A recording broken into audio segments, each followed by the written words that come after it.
Now you are going to see how to write a test bench based on Systemverilog classes for verifying a specific DUT. So assume that you are going to verify a DUT with the following specification. The DUT is capable of accepting commands, and it will execute the commands and it will generate some output. And in this example, we are only focusing only on the stimulus generation of the test bench, and we are not really bothered what is the DUT doing with the commands and what are the output of the command generation, and we will not be modeling the monitor side of the test bench. As we are focusing only on the driver part and the stimulus generation, you just need to understand what are the specification of the input or what are the specification of the command, and how these commands can be modeled as as transactions on a class-based test bench, and how these transactions can be fed to the actual DUT.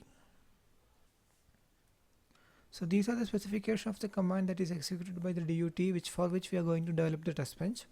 So every command got a header byte and a variable number of bytes. The DUT will decode the header to identify the command, and it will take appropriate action.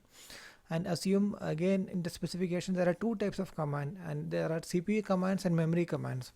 And to identify a CPU command, the DUT is using the header field 7-6, and if it is 00, it is a CPU command, and if it is 01, it is a memory command. And that is how the DUT is identifying the what type of command it is. And again here we will be modeling only a subset of these commands, and assume that we are going to model 3 CPU commands and 4 memory commands.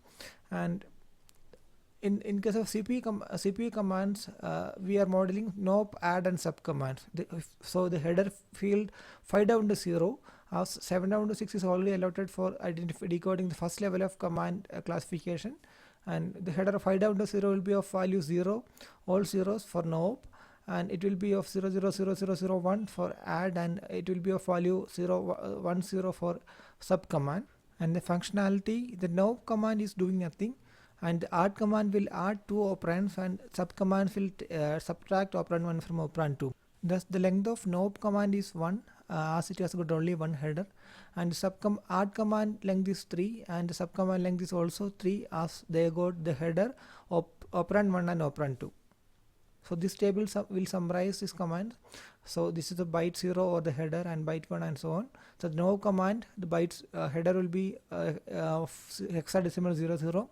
For add command, the header is 01. For sub command, the header is 02.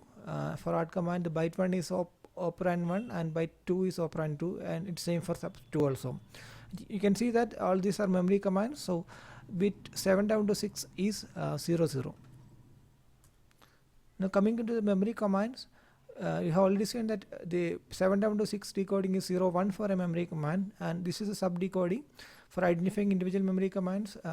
These are the header specification given. Header is 00 means it's a mwait command, 01 means it's a load register command, 10 it's a store register, and 11 is for a copy command. So the memwait will do nothing. It's again a kind of nope command, you can assume, and a load register command will load a register from a memory location, and store register command will store a register to a memory location, and a copy command will copy one memory location to another memory location. Assume in the DUT the memory addressing index is 15-0, thus the memory address need 2 bytes to represent it. So this will summarize the memory commands. You can see mbyte, the byte 0 will be, the header byte decoding is like 01, which is for memory command, and 000000 for mbyte. So this will be equivalent to hexadecimal 40, and load register is 01, 000001, so it will be hexadecimal 41 and so on. Again, mbyte, it doesn't have any associated bytes in the command. It's a single byte command, and its length is 1. And load register, the first byte is the register, and the second byte is the source memory address 15-8, and the third byte is the source memory address 7-0.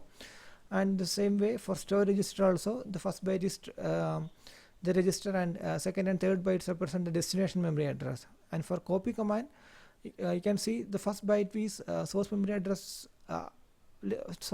location 15-8, and second is the lower nibble of the source memory, lower byte of the source memory location, and byte 3 and byte 4 are the destination memory address upper and lower bytes. Thus here you can see the mbyte command length is 1 and the lower register command is 3, 1, 2, 3, 4, and the store register command length is also 4, and for copy command it need 4 bytes and header, so total length is 5. Coming back to the previous slide, you can see mbyte command length is 1, load register command length is 4, store register command length is 4, and copy command length is 5. And this is just a pictorial representation. So you have a command which can be of length n bytes. That means it was a header and n-1 bytes. And there are two types of commands: CPU commands and memory commands. The CPU command header 7 down to 6 is 2 bit 00. For memory command header 7 down to 6 is 2 bit 11. For again we are just modeling 3 CPU commands which are nop, add, and sub, which are decoded for the header bytes 5 down to 0 0 0 0 1 0 0 0 1 and 10.